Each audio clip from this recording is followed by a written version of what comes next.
Hi friends, welcome to my channel.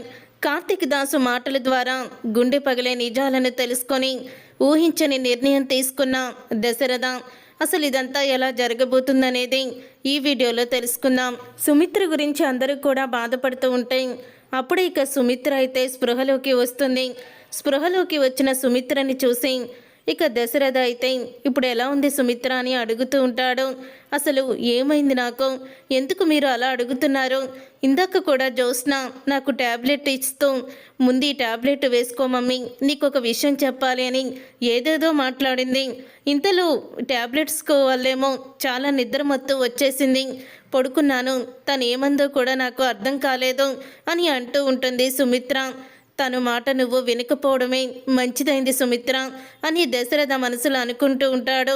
నీకు బాలేదు కదా, అందుకని తను బాధపడుతుంది అంతే, అంతకు మించి ఏమీ లేదు అని అంటూ ఉంటాడు దశరథ. నాకు బాగోలేదా? నాకేమైందండి? ఎందుకు అందరూ కూడా నాకేదో అయిపోయిందని అలా ఆలోచిస్తున్నారు? వదిన మీరెప్పుడొచ్చారు అని అడుగుతూ ఉంటుంది కాంచనని. సుమిత్ర అయితే ఇప్పుడే వచ్చాను వదిన అని అంటూ ఉంటుంది. కాంచన చూసారా, అసలు వీళ్ళందరూ ఏదో నాకు అయిపోయిందని ఎంతలా బాధపడిపోతున్నారో. నాకేం కాలేదు, ఏదో పూజలు, కొంచెం నీరసం అంతే, అంతకు మించి ఏమీ లేదు. 2-3 సార్లు కళ్ళు తిరిగి పడిపోయేసరికి వీళ్ళందరూ భయపడిపోతున్నారు. మొన్న డాక్టర్ అంతా కూడా చెకప్ చేసి రిపోర్ట్స్ కూడా బాగానే వచ్చాయని చెప్పారు. అయినా సరే వీళ్ళు నా గురించి ఇలా ఆలోచిస్తున్నారు అని అంటూ ఉంటుంది సుమిత్ర. ఇంటి ఇల్లాలే కదోదిన, ఇంటికి దీపం లాంటిది, వెలుగునిచ్చేది ఆ ఇంటి ఇల్లాలే. ఆ ఇంటి నిండా కూడా వెలుగుల్ని నింపేది ఆ ఇల్లాలే. ఇలాగా బాగోక పక్కన కూర్చుంటే ఇల్లంతా బోసిపోతుంది కదా అని అంటూ ఉంటుంది కాంచన. నాకేమీ కాలేదు కాంచన, నేను బాగానే ఉన్నాను అని అంటూ ఉంటుంది సుమిత్ర అయితే. ఇంతలో ఇక దాసు అయితే కాశీని కలవడానికి అసలు ఎందుకు ఇదంతా చేశాడని కాశీని నిలదీయడానికి పోలీస్ స్టేషన్కి అయితే వెళ్తాడు. అలా పోలీస్ స్టేషన్కి వెళ్ళిన తర్వాత అప్పుడే ఇక కాశీ అయితే దాసుని చూసి తల వంచుకుంటాడు. ఈ కన్న తండ్రిని తల వంచుకునేలా చేసి నువ్వెందుకురా తల వంచుకుంటున్నావు అని అంటూ ఉంటాడు దాసు. ఇక ఆ మాట విని కాశీ అయితే నేనే తప్పు చేయలేదు నాన్న అని అంటూ ఉంటే సెల్లో ఉన్న కాశీని చంప పగలగొడతాడు దాసు. ఇక చంప పగలగొట్టి ఇంకా నువ్వు సమర్థించుకుంటున్నావా? తప్పు చేయలేదని నీకు నువ్వు గొప్పగా చెప్పుకుంటున్నావా? నువ్వు చేసిన తప్పు కళ్ళారా సాక్ష్యాలతో సహా కనిపిస్తూ ఉంటే ఏం తప్పు చేయలేదని ఎలా అనుకున్నావు? శ్రీధర్ బావ నిన్ను ఒక తండ్రిగా మందలించాడు. నిన్ను సరైన పద్ధతిలో పెట్టాలనుకొని ఒక గురువు చెప్పినట్టు, ఒక తండ్రి చెప్పినట్టు నీకు అంత సరైన పద్ధతిలో చెప్పాలని కొంచెం కఠినవుగా నిన్ను బెదిరించాడు, తిట్టాడు. అంత మాత్రాన నువ్వు ఆయన మీద ఇంత కక్ష పెంచుకుంటావని అస్సలు అనుకోలేదు అని అంటూ ఉంటాడు దాసు. అయితే ఈరోజు నువ్వు మీ మాంగారు విషయంలో చేసింది ముమ్మాటికి తప్పే. ముందు వెనక ఆలోచించకుండా నువ్వు ఇలాంటి పని ఎందుకు చేశావో? ఈరోజు అసలు నువ్వు నా కడుపున పుట్టినందుకు, నీకు నేను తండ్రిని అయినందుకు నా మీద నాకే అసహ్యంగా ఉంది. కోడలు నా వంక మీ కొడుకు చేసిన తప్పు చూసారా, విన్నారా అని నా ముందు నుంచొని నన్ను నిలదీయకపోయినా తన ముందు నేను అలా నుంచొని ఉండడం కూడా నాకు ఇష్టం లేక తలుంచుకొని ఉన్నాను. ప్రేమించి పెళ్లి చేసుకున్నావు, బంగారం లాంటి కోడలు వచ్చింది, ఒక గొప్ప కుటుంబానికి అల్లుడు అయ్యావు. అయినా సరే ఎందుకు నువ్వు ఇలా ప్రవర్తించావు? అసలు ఎందుకు నువ్వు ఇలాంటి పనులు చేశావు? ఎవరి మాట విని నీ జీవితాన్ని నువ్వే నాశనం చేసుకున్నావు. మామగారిని జైల్లో పెట్టించాను, నాకు మేనేజర్ పోస్ట్ వస్తుంది, నేను ఇంకా రాజులా బ్రతికేయొచ్చు అనుకున్నావు. కానీ ఇప్పుడు ఏమైంది? నీ పరిస్థితి ఏంటి? ఒక్కసారైనా ఆలోచించావా?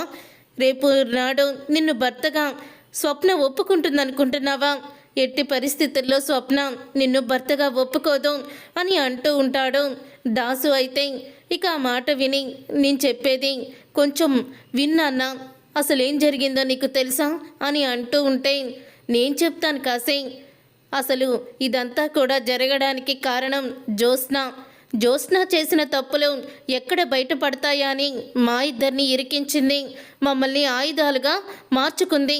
తీరా విషయానికి వచ్చేసరికి అసలు నాకేమీ సంబంధం లేదు, వీళ్ళిద్దరు కావాలని ఇదంతా చేశారని మీడియా ముందు మా ఇద్దరినే తప్పు చేసిన వాళ్ళలాగా దోషుల్లాగా నిలబెట్టింది ఆ జ్యోత్స్న గుండెలు తీసిన బంటు. అసలు జ్యోత్స్నకి దశరథ సుమిత్రలు గారు ఎలాగ తల్లిదండ్రులు అయ్యారో నాకైతే అర్థం కావడం లేదు. నాకు తెలిసి దశరథ సుమిత్ర ఇద్దరు కూడా చాలా మంచివాళ్ళు, ఎప్పుడు ఎవరికి ఎటువంటి హాని చెయ్యలేని వాళ్ళు. అలాంటి వాళ్ళ కడుపున ఇలాంటి దుర్మార్గురాలు ఎలా పుట్టిందో తెలియడం లేదు అని అంటూ ఉంటాడు. వైరా అయితే నేను ఆ ఇంటికి శత్రువు అని తెలుసుకొని నాతో చేతులు కలిపి కాశీ ద్వారా నేను చేయాల్సిందల్లా చేయించి చివరికి దొరికిపోయేసరికి నాకు ఎటువంటి సంబంధం లేదని తను అటుకు తను తప్పించేసుకుంది.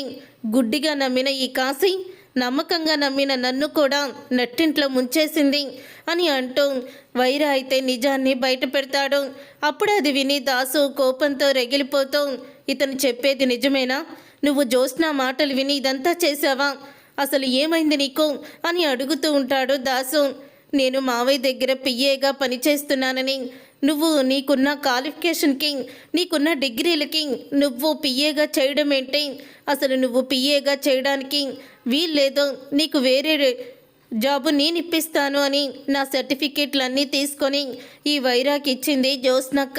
తను చెప్పినట్టే అన్నీ చేశాను, కానీ చివరికి తను ఏ తప్పు చెయ్యలేదని తప్పించుకుంది అని అంటూ ఉంటాడు. కాశీ అయితే ఇప్పుడు అందరి దృష్టిలో నేను తప్పు చేసిన వాళ్ళ ఉండిపోయాను అని చెప్తూ ఉంటే, ఇప్పటికైనా నువ్వు కళ్ళు తెరుచుకున్నావని నేను అనుకోవడం లేదు. ఇంకా నువ్వు ఇలాంటి చెప్పుడు మాటలు ఎలా వినగలుగుతున్నావో? నువ్వు పిఏ అయినా 2 నెలలకి వాళ్ళకి గుర్తుకొచ్చిందా? నీ మీద జాలి కలిగిందా? నువ్వు ఎవరినో గుద్దేసి జైలుకి వెళ్ళినప్పుడు నేను మొట్టమొదట ఫోన్ చేసింది జ్యోత్స్నకి నిన్ను కాపాడమని. కానీ జ్యోత్స్న అస్సలు కూడా పట్టించుకోలేదు, నిన్ను పోలీసులు కొట్టనీలేనే అనుకుంది. అలాంటి జ్యోత్స్న నువ్వు పిఏగా పనిచేస్తుంటే చూసి ఓర్చుకోలేక బాధపడిందని నువ్వు తన మాటల్ని నమ్మేసి నీ జీవితాన్ని నువ్వే చేతులారా నాశనం చేసుకున్నావు. చెప్పుడు మాటలు విని దేవుళ్ళలాంటి మాంగాన్ని పోలీస్ స్టేషన్లో పెట్టించి దేవుళ్ళలాంటి కార్తీక్ మాట కూడా కాదని వాళ్ళకి కష్టాలు తీసుకొచ్చావు.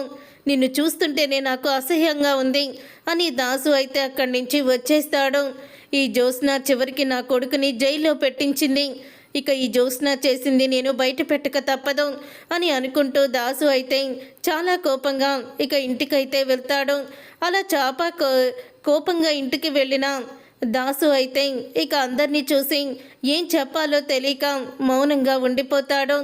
అప్పుడే ఇక శివనారాయణ దాసుని చూసి, ఏంటి దాసు ఇప్పుడే వస్తున్నావా అని అడుగుతూ ఉంటే, అవును ఇప్పుడే వస్తున్నాను శివనారాయణ గారు అని చెప్తూ ఉంటాడు దాసు.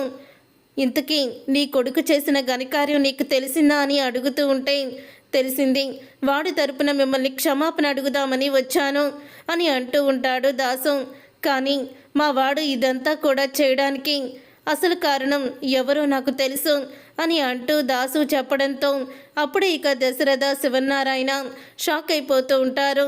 ఇక కార్తీక్ అయితే అక్కడికి వచ్చి, ఇదేంటి దాసు మావయ్య ఇప్పుడొచ్చాడు, అసలు ఏం మాట్లాడబోతున్నాడు అని అనుకుంటూ ఉంటాడు. కార్తీక్ అయితే ఆ రోజు నా కొడుకు ఇదంతా చేయడానికి కూడా కారణం ఒకే ఒకళ్ళు అని చెప్పబోతుండగా, అంటే పోలీస్ స్టేషన్కి మొత్తం కూడా కనుక్కొని వచ్చినట్టున్నాడు మావయ్య. జ్యోత్స్న అని తెలిసి ఇప్పుడు జ్యోత్స్న పేరుని బయట పెట్టాలనుకుంటున్నాడా అని అనుకొని ఇక వెంటనే కార్తీక్ అయితే, మావయ్య ఎప్పుడొచ్చావు అని అడుగుతూ ఉంటే, ఇప్పుడే వచ్చాను కార్తీక్ అని అంటూ ఉంటాడు.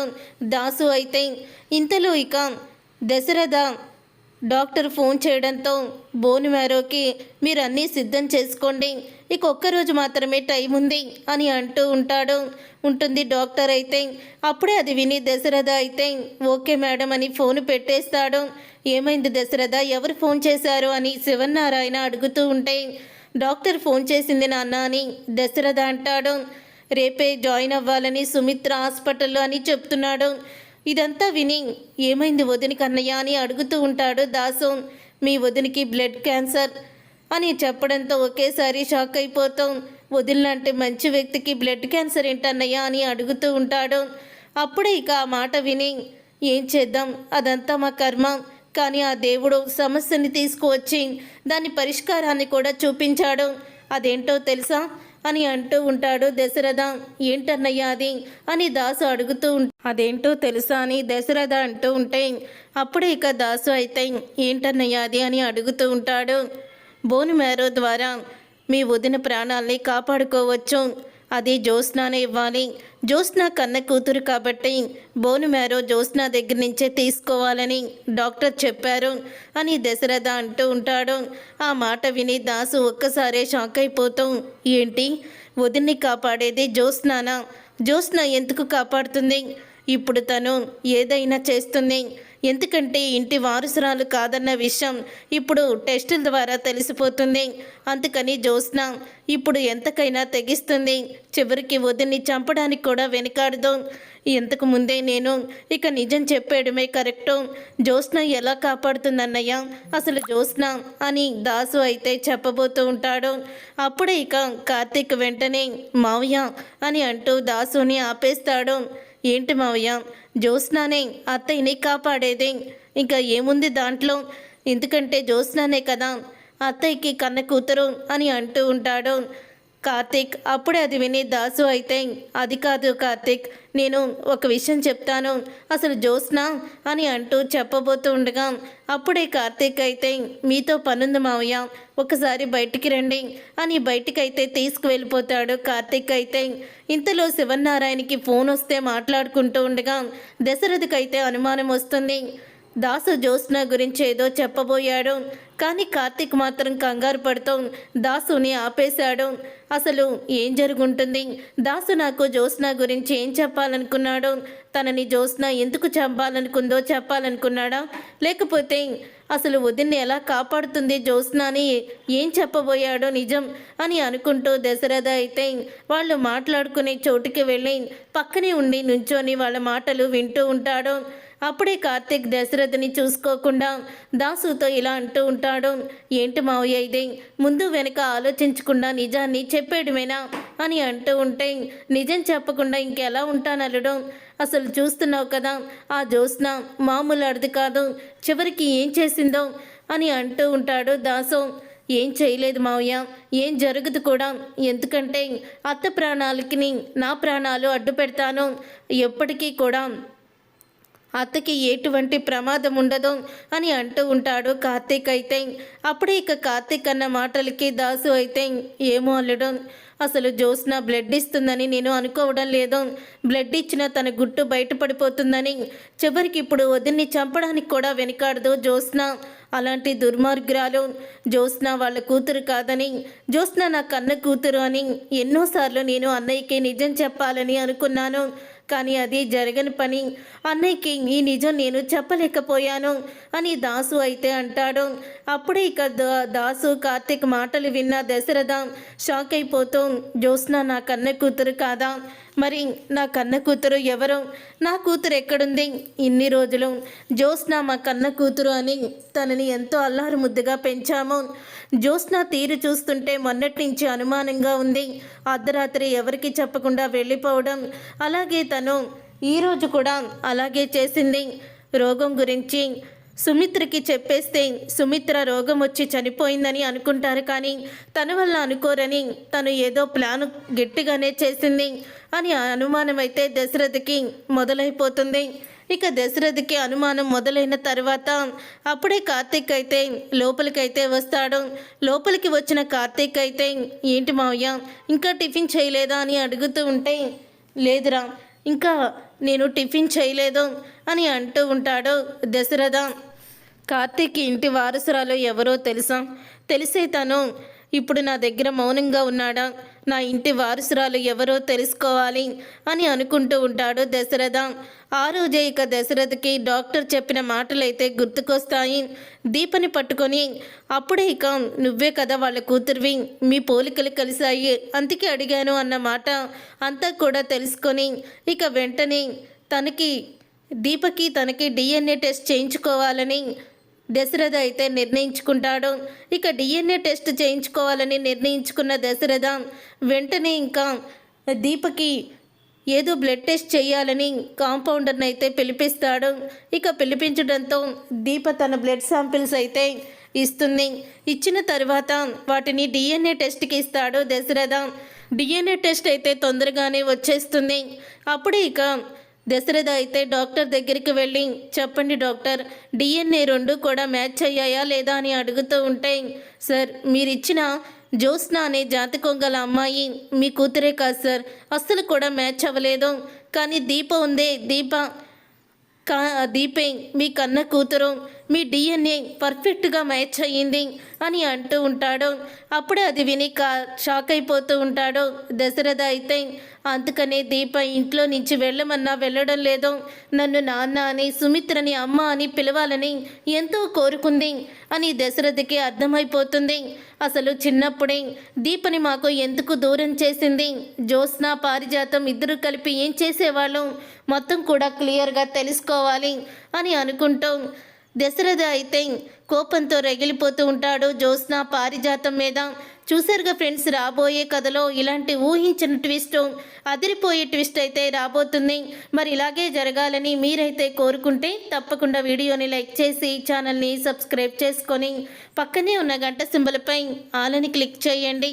అప్పుడే మేము పెట్టే ప్రతి వీడియో మీరు మిస్ కాకుండా చూసేవచ్చు.